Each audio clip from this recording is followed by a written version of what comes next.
Okay. Um, it's been 6 weeks since I saw you last. It's been 6 weeks. It's crazy. This is like normal life right now, which is insane. You know what? I've noticed this with myself. Have you noticed that at first it was just odd, but now it's sort of like I'm used to it. Totally. And that's what's so weird is the world that we've known is totally going to be different, but we're in this like same routine now because God, it's been 6 weeks. It's amazing.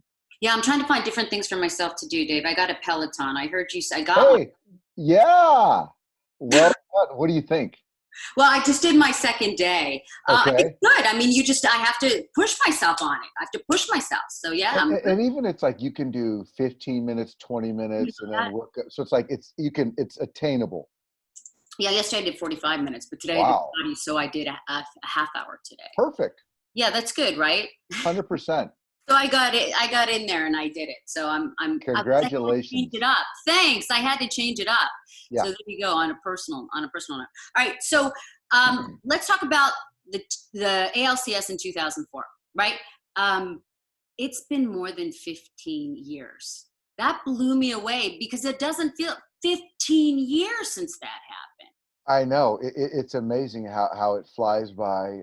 When I do look at the footage, it certainly, I recall it pretty vividly. But if you look back and go, man, it's been over 15 years, it's crazy. 15 years. All right, can you start from walking me through the steal? All right, so there you are, bottom of the ninth inning. You guys are down 4-3.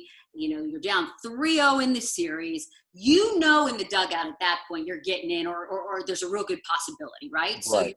you're in the dugout. What's going on in your mind at that point? I think it's like there was a lot, obviously, where we were at, it was very downtrodden as far as the fans. And I was just waiting for a moment. I was waiting for an opportunity and I was prepared as much as I could be. I hadn't played, I think, honestly, in 10, 11 days. So, been on the field. So, I just was preparing mentally as much as I could physically. And so, essentially, Terry Francona told me anybody that gets on base, you're going to go in there and run for them. So, I'm just hoping that somebody gets on base. And fortunately, Kevin Millar got on base and I got like, and I've talked about it before, is I was looking at the other end of the dugout, and Terry Francona, Tito is his nickname, just gave me a wink, and then I was like, okay, here we go.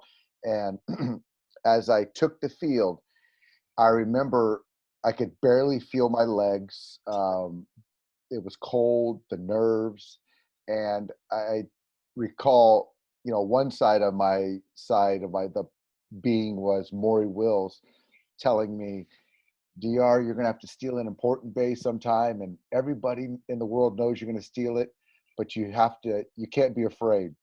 And this is when I was with the Dodgers in 2002 in spring training in Vero Beach. And we're on the backfield, just he and I were working on bunting and base stealing. And we just had a lot of conversations. And he's kind of been a mentor, brother, father figure, all the above for me. And then on the other side, there was this Bill Buckner situation in 1986 where a ball went through his legs in the World Series, and then he was essentially like ostracized from New England for quite some time, which was unfortunate. And so it's like I don't want to be Bill Buckner, and I got to kind of lean on Maury Wilson. So once I went out there, the bunt sign was on, and I told our first base coach Lynn Jones, I said, "Hey, I'm going to steal this base. Tell Tito to take the bunt sign off."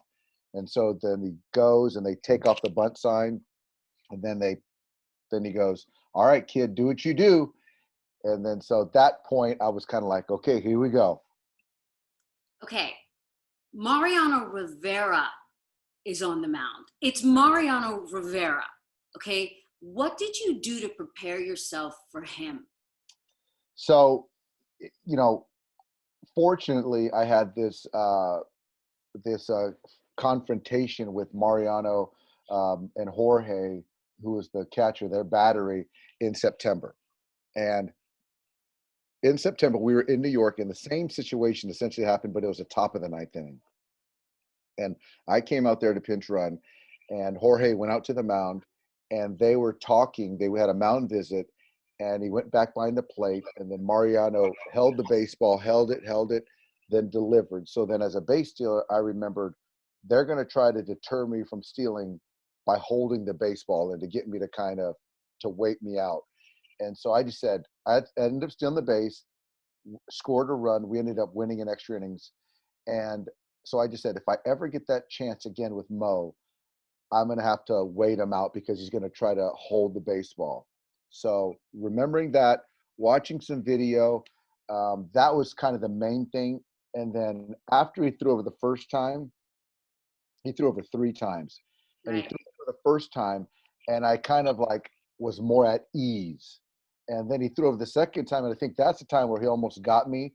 Where at that point in time, the 10 days that I hadn't played, I felt like I had just played every day and I was kind of getting locked in. And the third time he threw over, which pitchers mostly don't do that, he threw over 3 times. And after that third time, I had him on the Maverick Top Gun radar lock. So once I did that, I was like, I got him. And then so then I was just kind of waiting and just going to wait him out. I had a great jump, and to his credit, Jorge Posada made probably the best throw of his career, but I was just under the tag. Yeah, it was pretty amazing and fast time. Okay, back to Mariano Rivera. So he throws over 3 times. So it kind of created, what did it create, a rhythm for you? Is that, what was that exactly? Because I don't quite get, I mean, so close, he almost got you. Yeah, you know what? Maury Wills always taught me to get my maximum lead. And I think what it is like, I think with anything, the more you see something, the more you're familiar. And so whether it's a pitcher and their delivery or anything. So for me, getting the back view of Mariano and to see his move, his pickoff, and knowing that his best attempts to pick me off weren't good enough. So then I felt my lead was big. I was comfortable with it. So then I just had to relax my eyes, which then relaxes my legs to get that great jump. So you knew you had him. By that third time he threw over, in your mind, you had him. You said, I got this, or whatever you did. Like you said, your body relaxed, whatever you did, Yeah, right? he could have waited. He could have waited. It felt like an eternity, but he could have waited twice as long as he. If he was going to deliver the baseball, I was going to go, and I would have got it. And I kind of liken it to a guy that hits a homer, and you get it for the most part. And so at that point in time, the jump that I had in sync with his delivery to the plate, I knew I had him. I Yeah. didn't realize it was that close, but I knew I had him. Well, your fingers got right there to the bag, right? And there was a cutaway of Jorge Posada during the game, and he didn't cuss, at least not that we caught on camera. But he knew that he was just, maybe he knew that you had him too, but he did the best he could. Did you ever talk to him about it afterward? And I haven't talked to Jorge about it. I talked to Mo a little bit about it. We had this some type of commercial we were shooting uh, a few years later, and we revisited it. But I will tell you a funny story. Um, Joe Torre was a manager of the Dodgers in 2007, and I was with the Giants, and we were home opening day in San Francisco, and I I'm hitting first. Bruce Bochy's our manager, so I'm on the third base line, and here come the Dodgers. The Dodgers were announced first, then Bruce Bochy, and then the Giants, the home team, gets announced, and so I go and shake hands with our manager, and Joe Torre kind of peeks to the other side of the field and goes, "I remember you," and so that was sort of cute. And he had a little smirk on his face. And Derek talked to him a little bit after that, but really not specifically about that play. right. Okay. So you make it to second, and the crowd in Boston goes crazy. Do you hear any of that when you're down there at second? No, the only thing I heard was Derek Jeter comes up to me, pats me on the butt as I'm kind of wiping myself off, and he goes, "How the F did you just do that?" And so I heard that, and I think that it was one of those like, "Oh my God, there's a glimmer of hope." And because you see the fans and they're all kind of like trying to watch the game like this. So I'm safe, and they never really. And if you know the Red Sox, you know history, they really never had that base stealer. It's always kind of been a station to station home run hitting team. So you make this trade at the deadline, and they got this fast guy from the Dodgers, and so it kind of played out like that. So I think that they were pretty excited, and yeah. And so I give a lot of credit to Terry for giving me the green light, and Bill Miller, who's a former batting champion, former Dodger, had a big base hit. And even that stolen base, he even fake bunted to give me a little bit of extra time to make it a little bit more difficult on Jorge. And then got into a count, got a base hit, and drove me in. So that proved to be a big, big play. Yeah, some would say that was it. That was the turning point in 2004 to take them to their first World Series in 100 years. Some would say you were it. You were the best trivia question in Boston here for a little while, right? Yeah, you know what is interesting is that, so many people had such great careers, and I think that people in sports just really identify with certainly players, but also moments in sports. And so I think, you're always looking for a turning point and momentum shift. And I think that that's something that, throughout the series, throughout the most of the regular season, they saw me as a cheerleader, pumping guys up, and I was always about the team. And so this guy that they were waiting to see something happen, and it happened, and there was expectation. And so as a fan, you're on the edge of your seat saying, this dude came over here for this particular reason, this specific reason, and to see it kind of play out in their eyes, I think that that's what everyone kind of relates to. Oh, it's such a big deal. I read and seen over the years that there was a time where you were like, oh, I had this whole career, and that's the only thing anyone ever thinks of or remembers me for. Now, how do you look back at that? I look back at gratitude, very grateful, because again, we all have our careers, and some are better than others.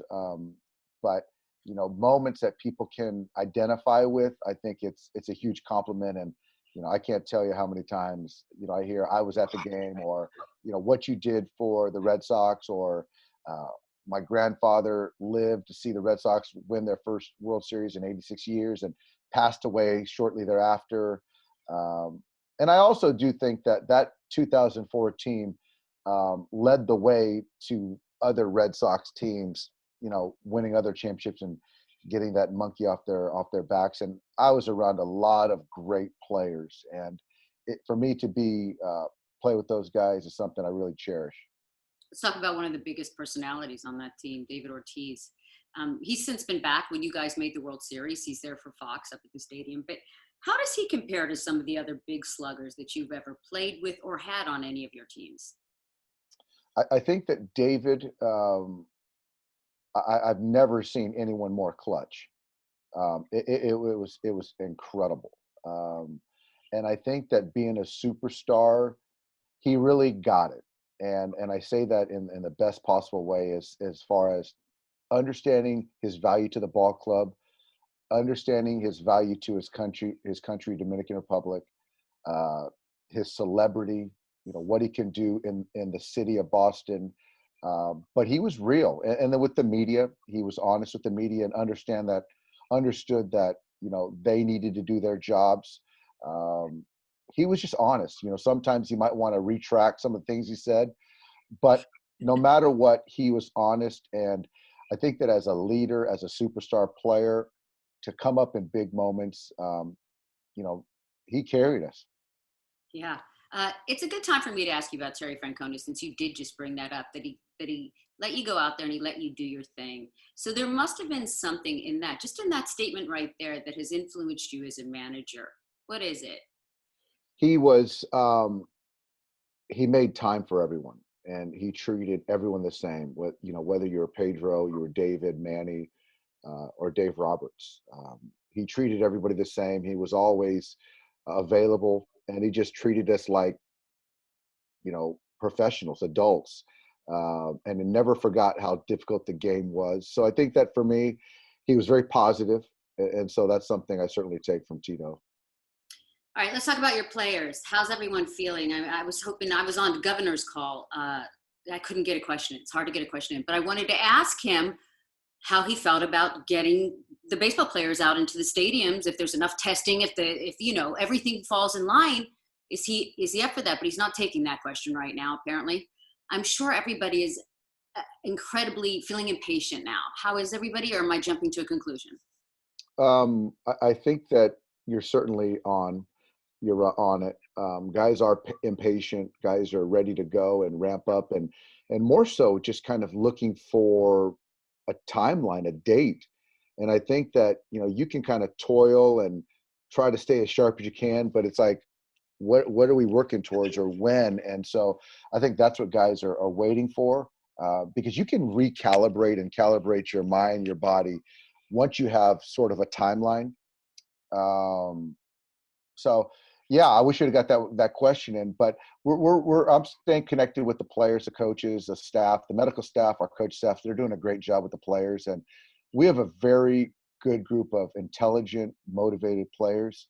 So I don't need to be that guy that's kind of checking up on them each day.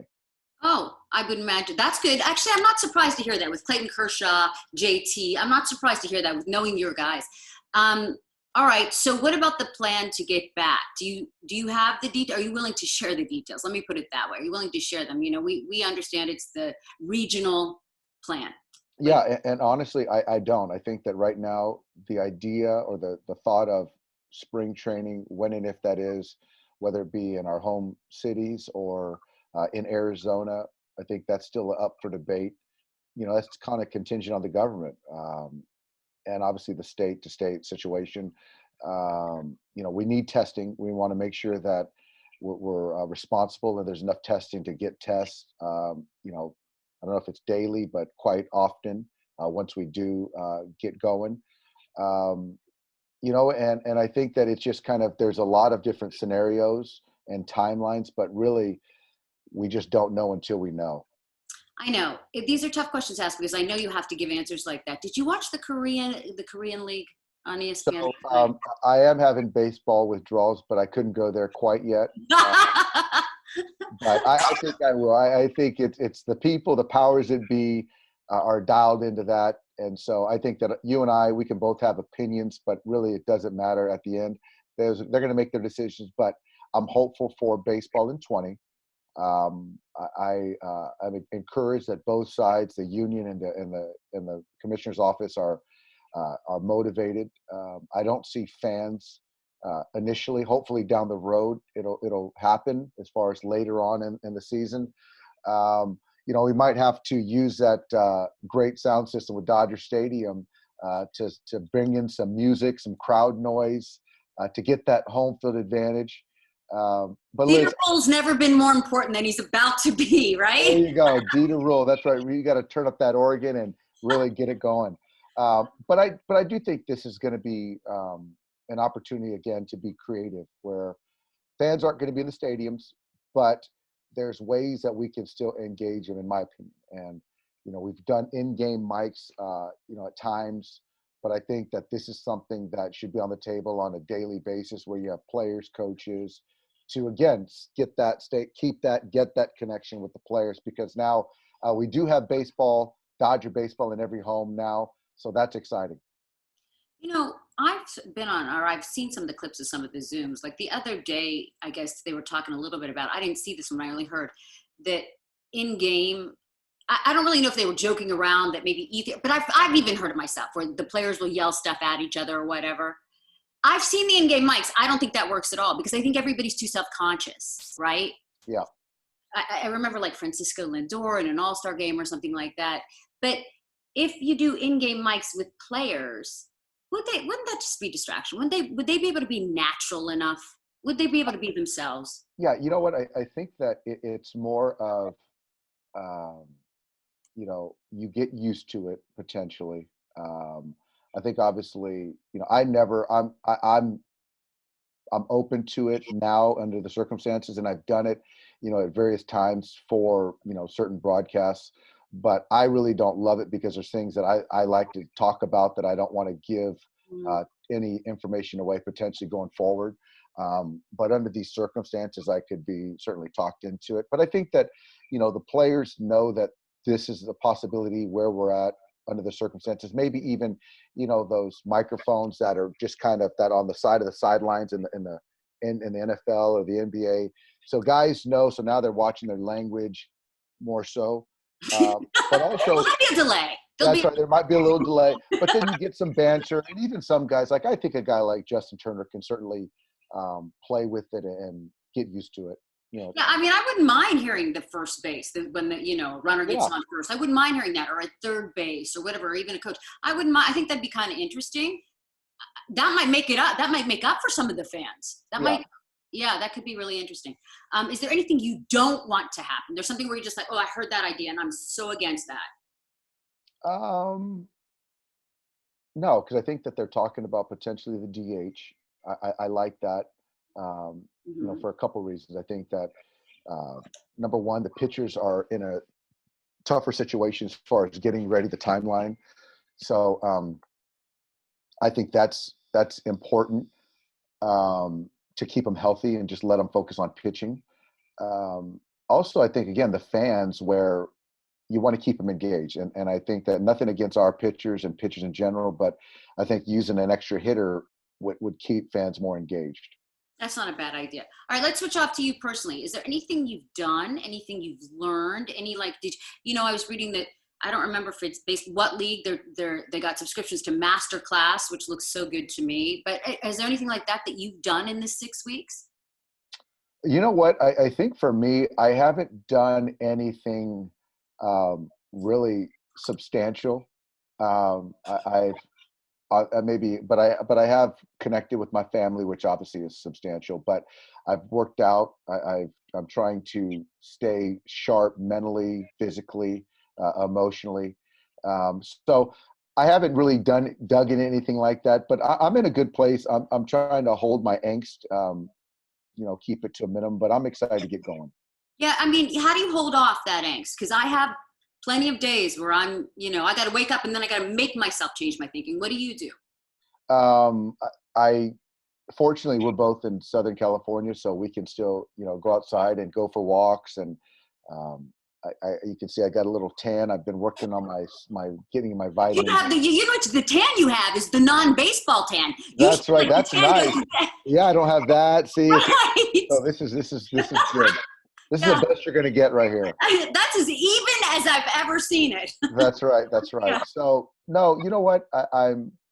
It just makes me realize how much I miss baseball and just seeing the guys and competing. So I'm excited to get back to what I love to do. The wife and kids are good. The They're boys. they're doing really well. I think my wife couldn't be happier as far as having everybody at home and having me to help clean up and pick up and take care of the dogs and having our 19-year-old back home under our roof, which is something that we never expected outside of a holiday. So it's been a lot of fun. And wine. Are you drinking plenty of your bottles of wine? I'm sure. So yeah, so I like to say that there's no ties in baseball, but with what's going on, a tie is a good thing right now. So I'm working out, but I'm drinking and eating too much. So that's kind of, I had a good little margarita to celebrate Cinco de Mayo. But yeah, I'm getting into some wine pretty much daily. Like everybody else, Dave. You're no different than anybody else. That's right. All right, thanks. I really appreciate you giving me so much time. Saturday, we're going to run a lot of this Okay, after Liz. after the game on Saturday. Thanks. You take care. I hope next time I see you, it's good news and we have something figured out around here. That's my expectation. Take care. All right, you too.